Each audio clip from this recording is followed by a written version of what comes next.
라이트인 바이블 사이트 운영자 오르입니다. 이 시간에는 우주 평화 유지 프로그램 16편을 말씀드리도록 하겠습니다. 16편 중에서도 일부 지상 역사의 시대별 예언이라는 말씀을 드리는데요.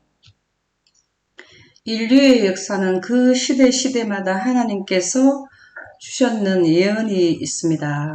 그 내용이 스가랴 6장 13절에 프로그램을 두셨다라는 영감의 말씀이 있는데요. 우주 신기원의 두 사이에 아버지 하나님과 아들 하나님 사이에 평화의 의논이 있었는 것은 우주 전체는 아담과 하와가 선악과를 먹기 전에는 전체가 평화로웠습니다.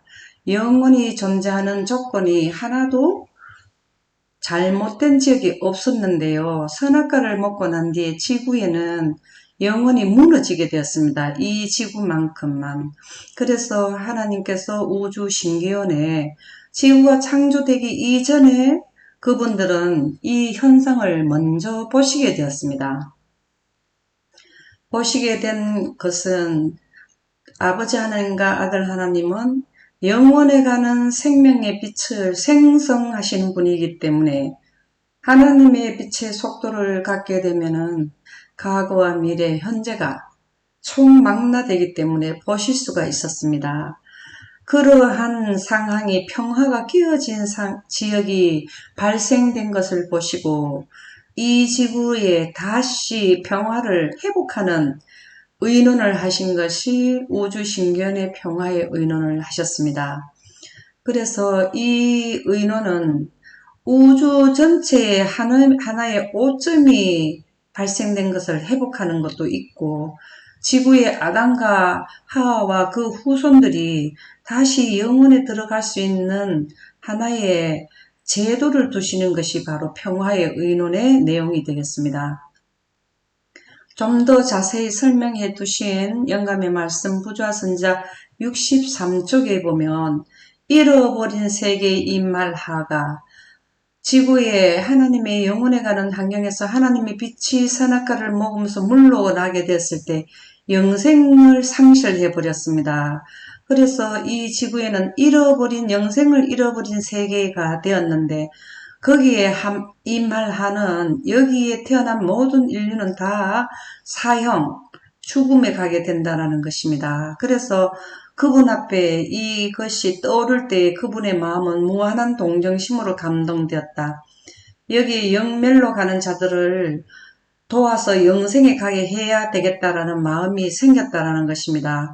그리하여 하나님의 사랑은 사람이 구속받을 수 있는 한 경륜을 입원하게 됐다. 하나님의 우리 인류를 위한 동정심 때문에 하나님께서는 우리를 다시 회복하는 제도인 경륜은 집안 살림인데요. 다시 영원에 가게 하는 제도를 법으로 고안을 하셔서 어디 입안을 하셨나 하면 하나님의 보좌는 하나님의 정부인데요. 하나님의 정부는 영생에 가게 하는 하나님의 빛이 거기 입력되어 있습니다. 제정되어 있습니다. 보좌의 기초는 하나님의 창세기 1장 3절의 빛이 하나님의 법인데요. 그 법을 여기 입안시키면서 동시에 우리 지구에 대한 구속의 경륜도 같이 입안이 되었다라는 것입니다. 깨어진 하나님의 율법은 하나님의 영광을 등진 죄인은 생명을 요구하였다. 모두 다 사망을 하게 되었다. 온 우주에서 사람을 위하여 이 요구를 만족시킬 수 있는 이는 한 분밖에 없었다. 인류에게 다시 이 영광이 물러간 지역에 다시 영광을 아담에 의해서 차단된 지역에 영광을 얻는 분은 이 우주 신기원의 하나님의 정부의 법을 입안시키신 분만이 그 법을 직접 생성하시고 입안하시는 분만이 이것을 회복시키는 데에 그분밖에 없다라는 것입니다. 그래서 이 지구를 창조하신 분이 아들 하나님이신 예수님이신데요. 예수님이 오셔서 고장난 부분을 고쳐주러 오시게 된 것이 희생의 공로 십자가를 통해서 우리를 경륜을 이루게 하시는 것이죠. 그래서 하나님의 율법이라는 것은 우주 통치권인 하나님 창세기 1장 3절의 빛이 하나님의 율법인데요. 하나님 자신처럼 거룩함으로 이 빛은 하나님께서 직접 생성하시기 때문에 하나님 자신입니다. 그래서 하나님과 동등하신 분만이 범법을 속죄할 수 있었다. 법을 만드신 분, 생성하신 분이 그 법이 잘못됐을 때에 그거를 바로 바르는 분은 법을 입법하신 분만이 하실 수 있다. 그래서 예수님이 이 땅에 오셔서 아담에 의해서 차단된 지역에 개통시키러 오시는 의논이 바로 평화의 의논이고 지구를 평화로 하려고 하는 프로그램이 되겠습니다. 그래서 이 우주 평화의 의논은 지구 프로그램인데요. 이것이 고안되었다라는 것은 언제 했다라는 것을 또 창세기 영감의 말씀 시대의 소망 22쪽에는 기록이 되어 있습니다. 이 구속의 경륜, 스가랴 6장의 두 사이의 평화의 의논은 아담이 타락한 후에 세워진 사후 고안이 아니고 이 경륜은 우주가 시작될 때에 이미 그 구속의 경륜이 여기에 같이 고안돼서 입안되었다. 고안해서 입안하셨다라는 것입니다. 그래서 이 경륜은 영세 전부터 감추었다가 우주가 존재할 때부터 감추었다가 알게 하신 그 비밀의 계시였다. 그것을 드러낸 것이다는 것이죠. 그래서 이것은 영세 전부터 하나님 보좌의 기초가 되어 온 원칙을 공개한 것이었다. 우리가 정부가 있으면 우리도 국회에서 법을 고안해서 입법화시키죠. 입법기관이잖아요. 하나님의 정부에도 법을 고안하셔서 입법화하셨는 것이 하나님의 보좌의 기초, 우리 정부의 기초도 우리 국가법이죠. 이렇게 되어온 원칙을 공개했다. 아담이 죄를 지었을 때 고안해서 만든 것이 아니고 그 전에 이미 만들어낸 것을 비밀이라고 말하지 않은 것을 죄를 짓기 전에 너희들이 죄를 지면 우리가 이런 걸 해서 이렇게 할 필요가 없이 비밀로 되어 있다, 유지되어 오다가 공개한 것은 아담이 죄를 짓고 나서 알려줬다. 그 말씀이 되겠습니다. 태초부터 하나님과 그리스도는 사단이 반역할 것과 그 반역자의 기만적인 건설을 통하여 인류가 타락할 것을 아셨다. 그랬습니다. 하나님께서 죄가 존재하도록 정해놓지는 않으셨으나 죄가 존재할 것을 내다보시고 그 두려운 비상사태를 위하여 대비책을 세워놓으셨다. 우리 인류가 다 죽잖아요. 이거는 진짜 두려운 비상사태입니다. 이것을 안전대비책을 보완하셔서 입안 보좌의 법으로 세워놓으셨습니다. 이 하나님의 보좌의 법은 두 종류가 있었는데요. 영생에 하는 법과 영생이 한 지역에 무너졌을 때 그거를 보완책으로 대비책으로 세워놓은 법 두 개가 있었습니다. 두 법이.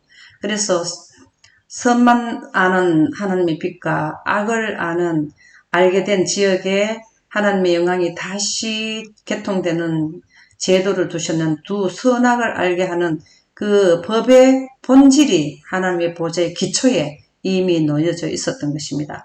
마지막 날 사건들 29쪽에 보면 세계는 통치자가 없는 것이 아니다. 우리가 하나님이 지금 우리 눈으로 보지 못해서 그렇지 하나님의 손에 의해서 스가랴 6장 12절 13절에 나오는 그 프로그램 안에서 통치가 되어진다는 것입니다. 그래서 다가오는 사건들의 프로그램은 이것은 7천년의 프로그램인데요. 인류가 죄를 짓고 난 뒤에 지구 전체에는 기간이 7천년을 주셨습니다. 그래서 프로그램은 주님의 손에 쥐어져 있다. 하늘의 대왕께서는 당신의 교회의 관심사를 친히 돌보실 뿐만 아니라 나라들의 운명을 친히 관리하고 계신다.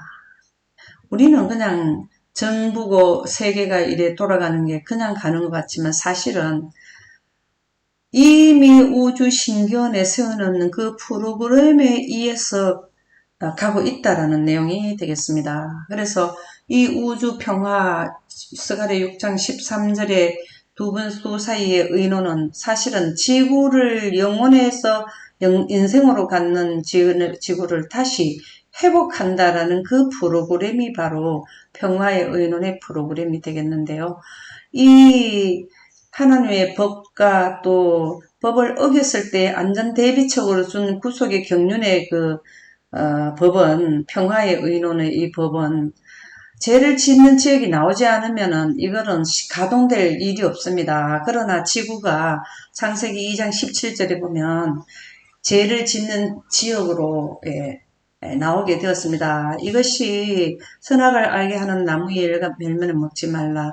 내가 먹는 날에는 반드시 죽으리라 하시니라. 이 말씀이 바로 우주 신견에 태초부터 영세전부터 비밀에 감춰졌던 것이 공개하게 되는 현실이 되게 된 것입니다. 그래서 창세기 6장 3장 6절에서 7절에 보면 여자가 그 열매를 따먹고 자기와 함께 있는 남편에게도 주매 그도 먹은지라.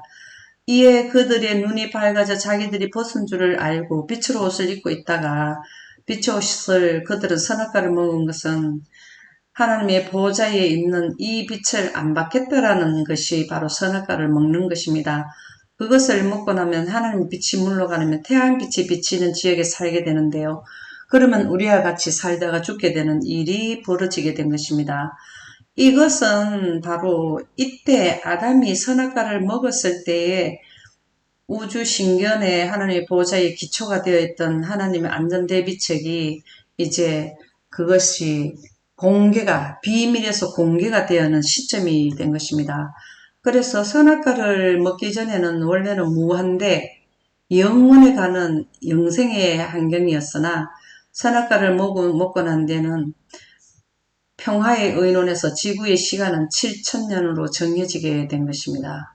근데 이 7천년 중에서도 6천년은 생명체가 살아가는 환경이고 1000년은 생명체가 없는 1000년 동안 지구가 휴식하는 기간인데요. 하박국 2장 3절의 영감의 말씀에 보면은 이 묵시는 정한 때가 있나니 자 계시와 묵시 이런 건 같은 말인데 예언 이것은 같은 말인데요. 죄를 짓지 않은 환경에서는 예언이 필요가 없습니다. 그대로 살기만 하면 되는데 죄를 짓고 난 뒤에는 한정된 시간이 되다 보니까 유한대 시간이 정해지는 시간이 6천년이라는 시간이 정해진 시간대에 살기 때문에 이 시간에는 예수님이 이 6천년 끝에 하나님의 영광을 보존한 자들 데리고 오시는 시간 안에 일어나는 사건들이 하나씩 다 있습니다. 그 사건 중에 큰 사건이 노아 홍수 때 1차 지구의 멸망, 또 마지막 때는 2차 예수님의 재림 때 온 세상이 다 멸망되는 그 사이에 멸망되기 전에 있었던 상세도를 다 하나님께서 주셨어요. 이것이 예언이고 묵시인데요. 이 시대마다 주는 묵시 예언은 정한 때가 있습니다. 예수님의 초림, 그 다음에 십자가 이런 내용들이 다 2300주야 안에 때가 있었습니다. 그리고 예수님의 재림의 때도 있고 이것은 그 종말이 속히 이르겠고 결코 거짓되지 아니하리라 그랬습니다. 이렇게 묵시는 예언은 정한 때가 있다. 이 묵시가 정한 때가 있게 한 것은 무한대 시간에는 정할 필요가 없는데 유한했기 때문에 예언이 나오게 되었다는 것입니다. 그래서 선악과를 먹고 난 뒤에 때가 생기게 됐어요. 7천년, 6천년, 서기 전 4천년, 서기 후 2천년 이런 인생도 자기 일평생 이런 때가 정해져 있습니다. 그래서 대쟁투 659쪽에 보면 선악과를 먹고 난 뒤에 사람이 살 수 있는 존재 기간이 6천년이라는 것을 기록해 두셨는데요. 6천년간 사단의 반역행위는 이 반역행위라는 것은 하나님의 백성이 되지 않게 하고 죽음에 가게 하는 행위가 바로 사단의 반역행위인데요.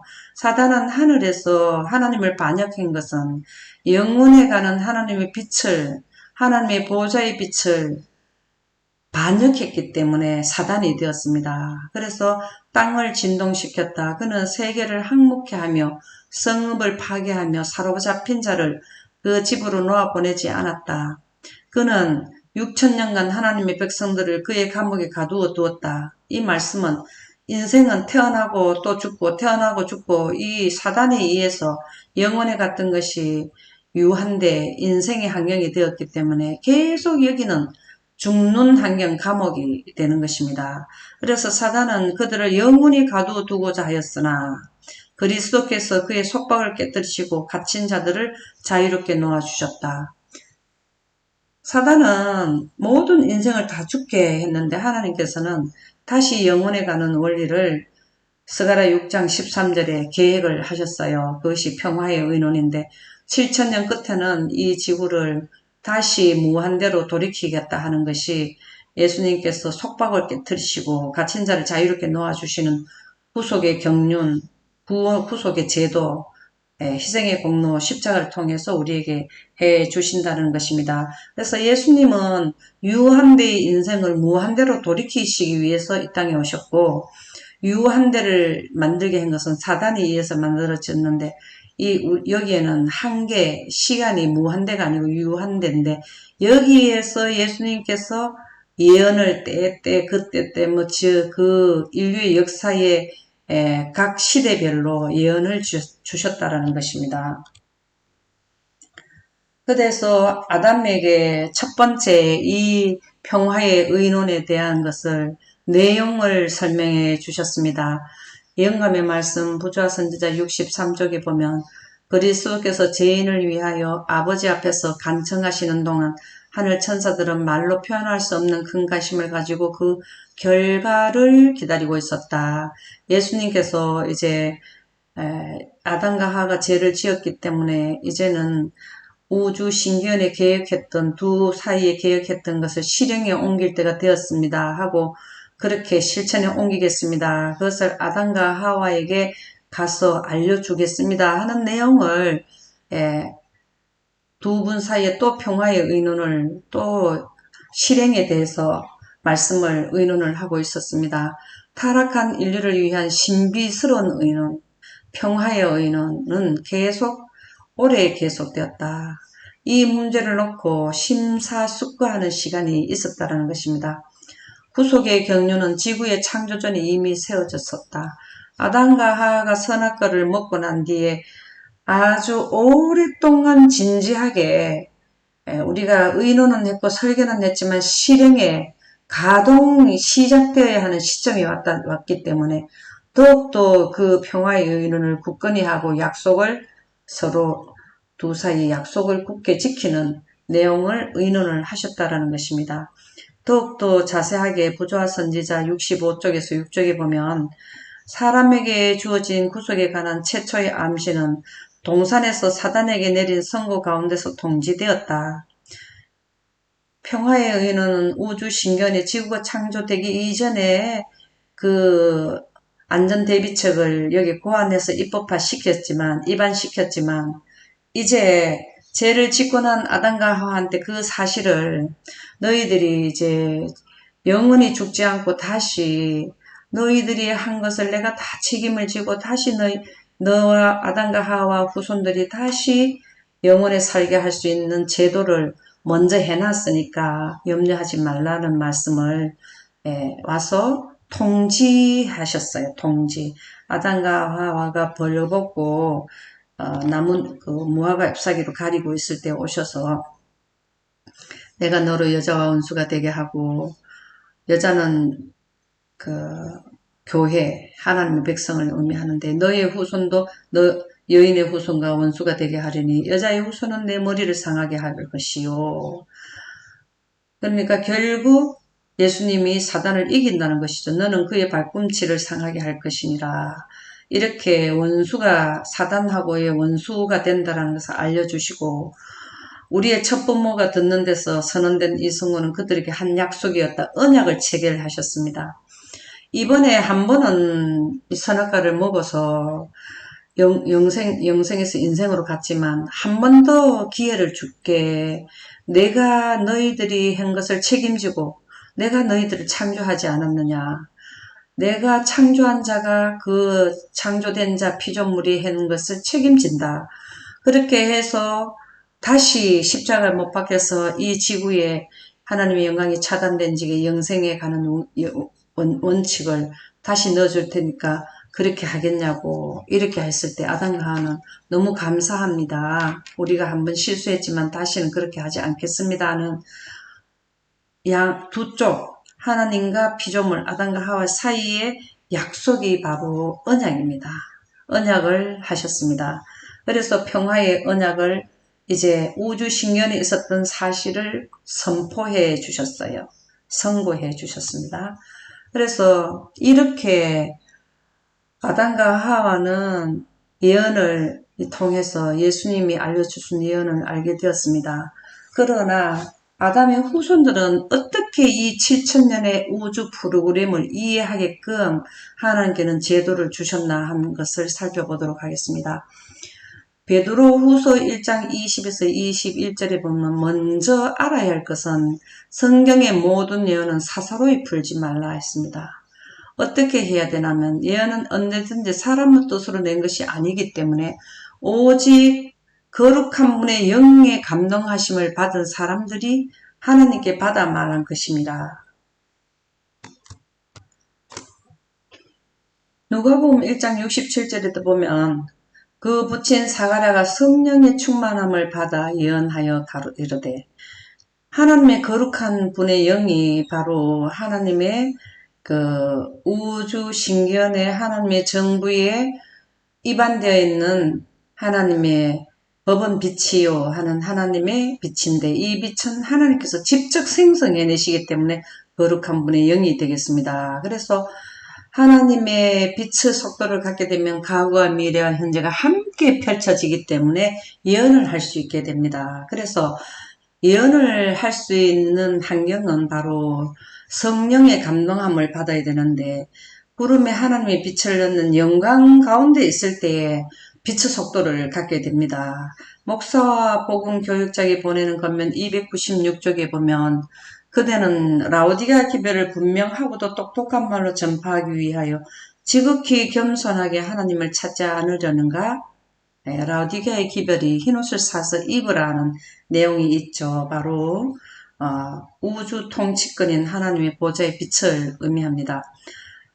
그리고 예언을 할 수 있는 그 능력이 되게 되죠. 위기를 바라보고 경고를 바랄 하나님의 파수꾼은 어디에 있는가? 지금 지구가 6000년 안에 마지막 부분에 우리가 살고 있는데 여기에도 이 마지막 시대의 프로그램이 우주 신기원에 이미 설계되어 있습니다. 이것을 경고해야 된다는 거죠. 그래서 성령의 영감 아래에서 인간의 입술로부터 기별들이 흘러나올 것이라고 확신하라. 하나님의 영감 가운데서 예언이 된다라는 내용을 말씀하셨습니다. 그래서 예언은 사사로이 풀 것이 아니고 성령 하나님의 영광 가운데서 빛의 속도를 갖게 되는 그 영광의 속성을 통해서 우리가 예언을 할 수 있다라는 것인데요. 그래서 성령을 소멸하면 그러니까 하나님의 보좌에 있는 빛으로 예언을 하지 않게 되면 성령의 열매인 예언을 무시하게 된다, 멸시하게 된다라는 것입니다. 그런데 마지막 때에는 어떻게 하시냐면 내가 내 신이라는 하나님의 빛을 만민에게 부어주리니 이 부어주는 건 구름에 하나님의 빛을 넣는 영광으로 우리에게 부어주는 게 되는데요. 너희 자녀들이 장래일을 말할 것이며 그래서 여기에 보면 범사에 헤아려 한 표현은 예언에만 국한된 것이다 그랬습니다. 아주 예언을 할 때는 범사에 헤아려 아주 조심해서 예언을 해라 그 말씀이 되겠습니다. 왜 그러냐 하면 우리는 하나님께서 그의 말씀 가운데 주신 시금 속으로 영들을 시험해 보아야 하는데 오늘날 영적 기만과 거짓 예언들이 범람하고 있기 때문에 이때의 이 구절은 특별히 여기에 적용되는 것임을 알 수 있다. 그래서 사도가 범사를 다 배제하라고 말하지 않고 모든 사람들이 예언을 듣기는 한데 헤아려서 하나님의 성령의 감동함을 받은 예언인가를 그것을 취하라고 말했다는 것입니다. 이렇게 하나님의 영의 감동하심을 받았는 각 시대에 두신 하나님의 증인들이 있습니다. 아모스 3장 7절에 보면 하나님께서는 자기의 비밀이라는 것은 바로 우주 신기원의 하나님의 구속의 경륜, 평화의 의논에 7천년에 둔 사건의 전개에 대한 설계 도면을 말하는 거죠. 구속의 경륜을 그 선지자들에게 각 시대 사람들에게 먼저 그 시대에 예언되어 있는 것을 먼저 알리지 아니하시고는 결코 행하심이 없으시리라. 그렇게 기록되어 있습니다. 그래서 복음교육자 13쪽에도 보면 하나님께서는 이 지상 역사의 각 시대를 통하여 당신의 유능한 사람을 두시고, 당신의 유능한 사람이라는 것은 하나님의 영의 감동하심을 입은 자들이죠. 다시 말해서 하나님의 영혼에 가는 창세기 1장 3절의 빛의 속성과 본질을 이해한 자들을 두시고 그들을 향하여 너희는 나의 증인이라 하셨다. 어느 시대든지 경건한 사람들이 있었는데 각 시대마다 다 있었다는 것입니다. 자기의 앞길에 주어진 빛을 모아서 하나님의 말씀을 백성들에게 말하여 온 시대 6천년에 걸쳐서 하나님의 증인들이 있었는데 그들이 누군가 하면 아담, 셋, 에녹, 노아, 모세, 다니엘, 아브라함, 모세 있고요. 그 다음에 그 시대를 설명해준 아모스, 성경 기록된 선지자들 많죠. 침례 요한, 사도 요한, 예수님 많죠. 그 외에 많은 부조들과 선지자들은 의의 사도들이었다 그랬습니다. 그들은 잘못이 전혀 없는 사람이 아니라 약점과 실수가 있는 사람들이었지만 그러나 하나님의 영혼에 가는 생명의 빛을 이해한 자들을 통해서 인간의 입술을 통해서 성령의 감동함을 받은 자들을 통해서 우주 신견의 지구에 대한 프로그램 하나님의 비밀을 알려주셨다, 보여주셨다라는 것입니다. 그러면 먼저 우주 신견의 평화의 의논 하나님께서 그 고안을 하셔서 입안시켜 놨는 두 법 중에 비상사태의 안전대비책인 구속의 경륜을 에녹도 이것을 보게 되었습니다. 부조화 선지자 20쪽에 보면 아담의 7세손 에녹은 예언의 신을 통하여 이것이 거룩한 분의 영이 되고 하나님의 생명이 비친 창세기 1장 3절의 빛이 되겠습니다. 예언의 신을 통하여 이거는 예언을 할 수 있는 것은 하나님이 신인데 이것은 하나님 빛입니다. 빛을 통해서만 예언을 할 수 있기 때문에 예언의 신이라 그렇게 합니다.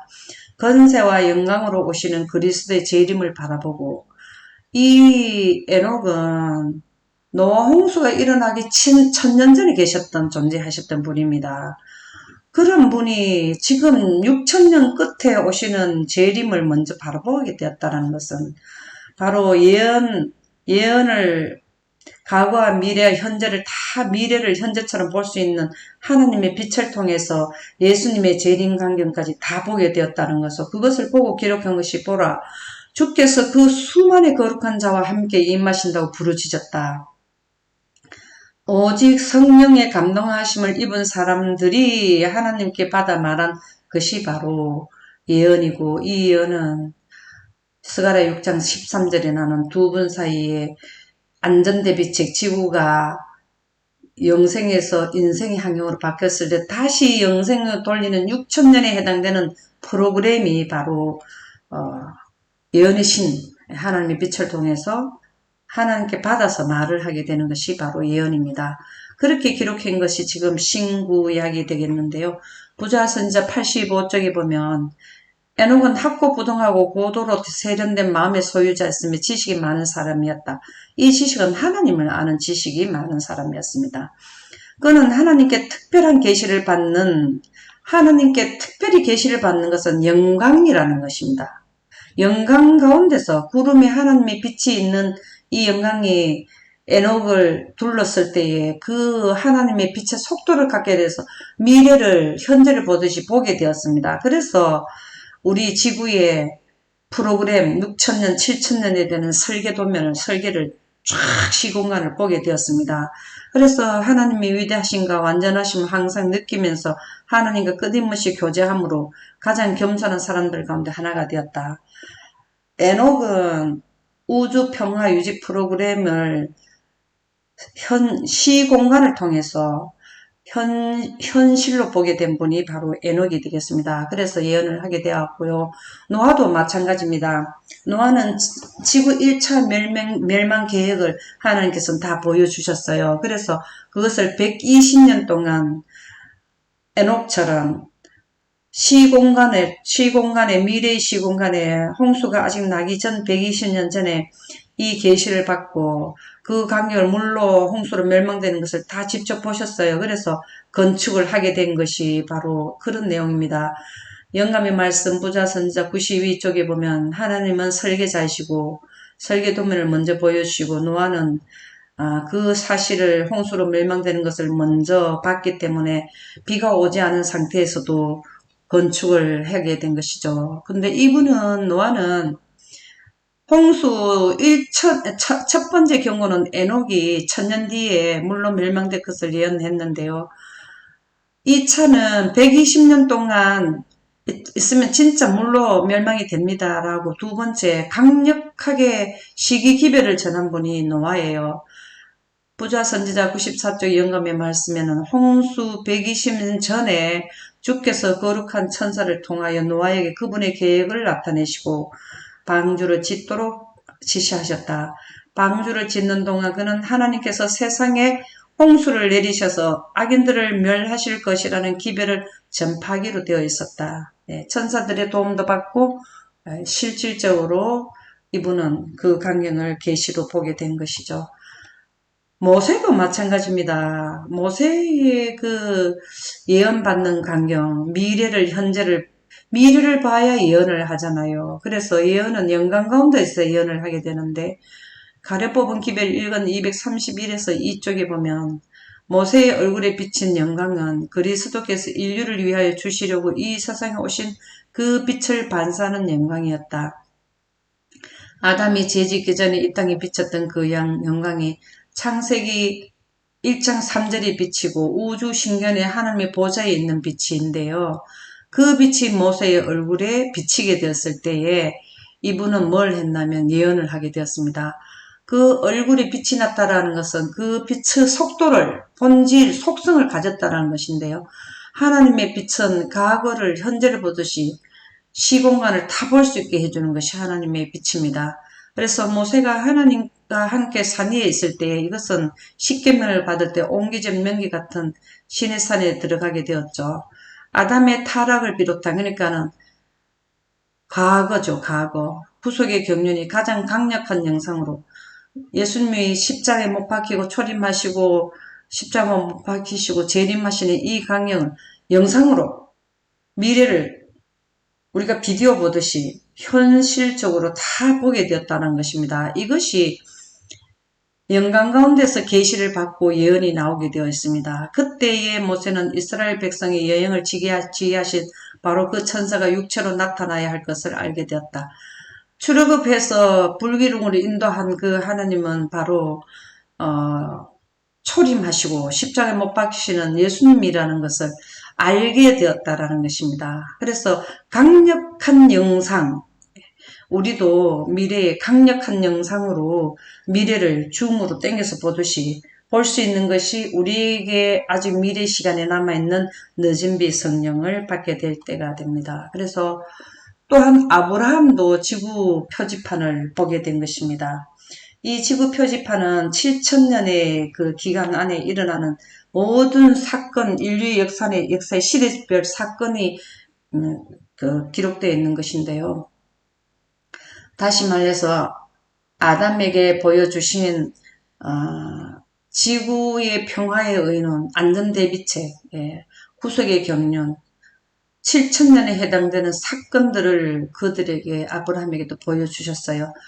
요한복음 8장 56절에는 그 내용이 기록이 되어 있는데 너희 조상 아브라함은 나이 때 볼 것을 즐거워하다가 예수님이 서기에 이 땅에 오셔서 천국 복음을 선포할 때 이 말씀을 하셨죠. 이때 당시 아브라함은 그때부로부터 1500~1600년 전의 분이 아브라함인데요. 이것을 말씀하신 겁니다. 아브라함은 예수님이 초림하기 전에 예수님이 초림을 보고 기뻐했다. 이렇게 한 것은 아브라함도 하나님의 빛의 그 성령의 감동함을 받았다라는 것이죠. 그래서 미래를, 시공간을 땡겨서 다 봤다라는 것입니다. 교회 보내는 겉면 298쪽에도 보면 그분은 사천농은 당신의 죽음을 지적하여 온 예표와 의식의 제도를 끝내실 것이다. 이러한 내용을 여기에 보면 예수님이 탄생하시고 침례받으시고 십자가에 AD 31년에 돌아가시고 이러한 것을 아브라함은 이 6천년에 해당되는 인류의 모든 그 프로그램을 다 보게 되었다라는 것입니다. 그래서 아브라함도 예언을 할 수 있게 된 것이죠. 다니엘도 마찬가지입니다. 각 시대별로 지구의 지상의 역사를 각 시대별로 하나님의 증민을 주셨는데 다니엘도 BC 600년 분인데 그때 당시에 지상 역사를 바라볼 수 있는 하나님의 그 신이 임하게 된 것입니다. 시대의 소망 31쪽에 보면 다니엘의 예언은 그분의 강림의 시기를 계시하였으나 다니엘서는 그분의 초림, 침례, 십자가 2300주야 안에 일어나는 일들이 다 직접 보시고 기록을 한 것입니다. 모든 사람이 그 예언을 다 바로 해석한 것은 아니었지만 기록은 되어 있고요. 서신 54쪽에도 보면 하나님께서 다니엘에게 이 지상 역사의 마지막 장면, 지금 우리가 마지막 장면은 2300주야가 끝나는 1844년 이후를 마지막이라 하는데요. 첫째 천사기별, 둘째 천사기별, 셋째 천사기별, 지구 마지막이 일어날 하나님이 우주 신견의 평화의 은원의 프로그램 중에서 마지막 부분까지 다니엘은 직접 과거를 영상으로 보고 이렇게 기록을 한 것이 다니엘서입니다. 그래서 이 시장 역사의 마지막 장면에서 그들에게 큰 외침으로 주어질 지정된 시기, 첫째 천사기별 1843년에 발표되고 1844년에 둘째 천사기별이 전파되고 미운 물건이 서게 되면 셋째 천사기별이 선포되는 이 시기에 관하여 분명하고 확실한 증언을 당신의 종들에게 교훈하여 주실 것이다. 다니엘도 지성 역사의 마지막 부분, 예수님이 초림하시는 2300주야와 그 끝부분을 다 지상 역사를 영상으로 보게 된 것입니다. 영상으로 보게 된 것은 구름에 하나님의 빛을 둔 하나님의 영광이 임할 때에 이러한 현상이 일어나게 되는데요. 사도 요한도 마찬가지입니다. 계시록을 쓴 사도 요한도 미래의 지구 표지판을 보게 되었습니다. 무엇으로? 영광 가운데서 미래의 사건들, 시공간을 다 영상으로 보게 되었는데요. 계시록 1장 1절에서 3절에 보면 요한은 하나님의 말씀과 예수 그리스도의 증거 곧 자기가 본 것을 다 증가했다. 실질적으로 봤습니다. 그래서 자기가 본 것을 지금 요한계시록 전체에 기록을 해 두셨죠. 그래서 시대별로 에녹, 노아, 다니엘, 모세, 이 마지막 시대의 그 사도 요한, 이러한 분들이 다 계시를 보게 되어서 예언을 하게 된 것입니다. 그래서 예언은 시대를 분별하게 하기 위해서 예언을 주셨는데요.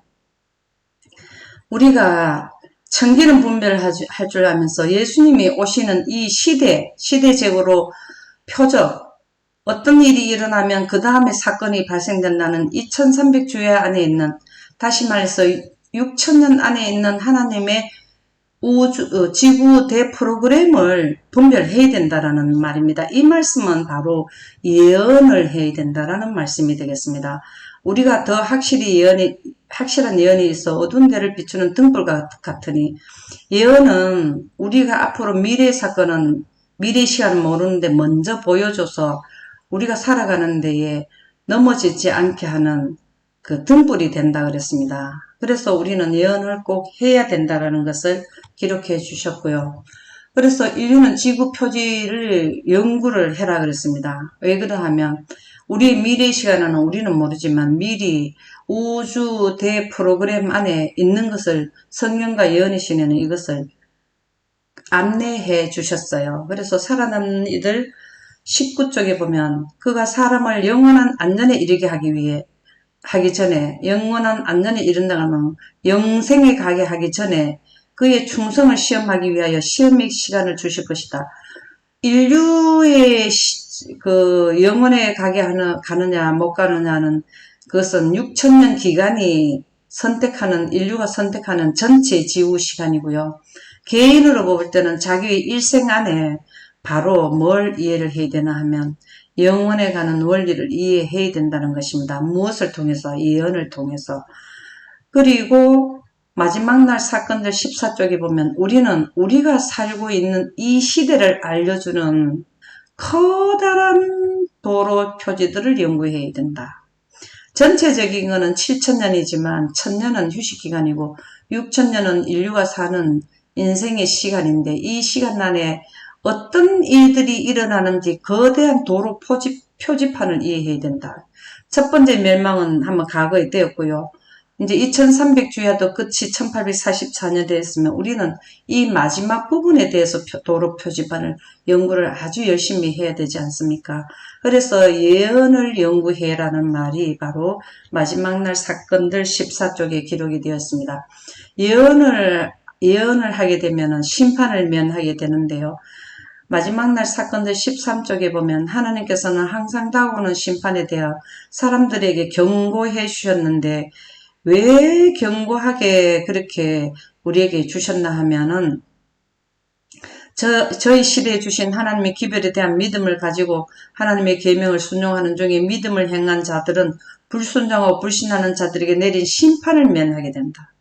예, 하나님의 영원에 가는 영광을 거절하게 되면 아담이 선악과를 먹음으로써 하나님의 영광을 거절하게 되니까 죽음에 오게 되었죠. 죽음에 온 인류는 예수님의 희생의 공로를 통해서 영광을 개통시키는 것을 인정하게 하게 되면 영생에 살지만 그렇지 않게 되면 영멸에 가게 됩니다. 그 심판을 죽음을 면하게 하는 게 바로 예언을 공부해야 된다는 것이죠. 그래서 고린도전서 14장 1절에 보면 특별히 예언을 하려고 하라 그랬습니다. 왜? 영멸에 가지 않으면 예언을 해라라는 것입니다. 그래서 말세에도 예언자를 주셨어요.